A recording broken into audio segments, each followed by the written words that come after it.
শেরপুর ৩ আসনে নির্বাচনী ইশতেহার ঘোষণা মঞ্চে চেয়ারে বসা নিয়ে বিএনপি নেতাকর্মীদের হামলার প্রতিবাদে ও নিহত মাওলানা রেজাউল করিমের হত্যার সুষ্ঠু বিচার এবং অবিলম্বে দোষীদের আইনের আওতায় এনে দৃষ্টান্তমূলক শাস্তির দাবিতে বিক্ষোভ ও সমাবেশ অনুষ্ঠিত হয়েছে।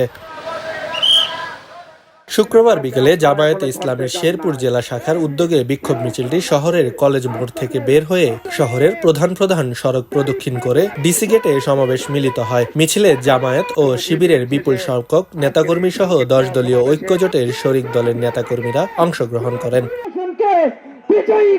বক্তারা অভিযোগ করেন, হামলা চলাকালীন এবং পরবর্তী সময়ে পরিস্থিতি নিয়ন্ত্রণে প্রশাসন সম্পূর্ণ ব্যর্থ হয়েছে। তারা অবিলম্বে হামলাকারীদের চিহ্নিত করে আইনের আওতায় আনার জোর দাবি জানান। অন্যথায় আরো কঠোর কর্মসূচির হুঁশিয়ারি দেন নেতৃবৃন্দরা। সন্ত্রাসীদের বিদায় করার জন্য 12 তারিখ বিপ্লবের জন্য উদ্যোগ নিন।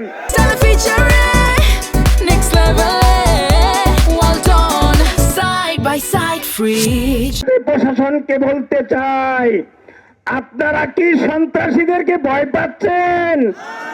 তাদের কি ধরতে গেলে আপনাদের উপর হামলা করবে? আপনারা আমাদের সহযোগিতা চান, আমরা আপনাদের সাথে আছি।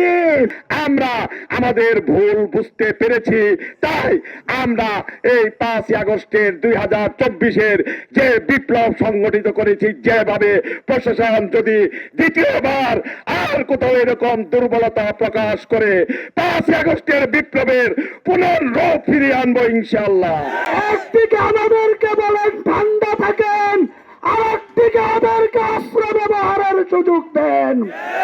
সামনে আর একটা কর্মসূচিতেও যদি আপনাদের এরকম চরিত্র দেখা যায়, তারপরে দেখবেন এই শেরপুরে ভূমিকম্প হবে। কালকে আমার ভাইকে জানাজায় পরে আসছি, আজকে এখানে আমরা এখন পর্যন্ত প্রশাসনের কোনো পদক্ষেপ নাই সন্ত্রাসীদেরকে গ্রেপ্তার করার, শাস্তির আওতায় আনার কোনো পদক্ষেপ আছে? আপনারা দেখতে পাচ্ছেন? আপনারা কোনো অবস্থা নাই তাদের। আমার হাদি ভাইয়ের হত্যা হয়, আজকে 1 মাস হয়ে যায়, কোনো ব্যবস্থা তারা নাই। তারা কি চাচ্ছে আসলে? তারা বুঝতে পারতেছেন তারা কি চাচ্ছে? আমি মনে করি গত 4 তারিখে যেভাবে সন্ত্রাসীদের বিদায় করছে শেরপুর থেকে, আবারও সময় আসছে আগামী 12 তারিখে এই সন্ত্রাসীদেরকে বিদায় করতে হবে শেরপুর থেকে। সংগ্রামী বন্ধুগণ, আপনারা ঐক্যবদ্ধ হন, আমাদের ব্যবস্থা আমাদেরকে নিতে হবে। এই প্রশাসনকে হুঁশিয়ার করে বলতে চাই, আপনারা যদি সুষ্ঠু পদক্ষেপ যদি দ্রুত সময়ের মধ্যে না নেন, তাহলে আপনারা শাড়ি পরেন, চুড়ি পরেন, ইস্তফা দিয়ে আপনারা বের হয়ে যান এখান থেকে। খবরের কাগজ, নিখাত, নির্ভীক, নিরপেক্ষ।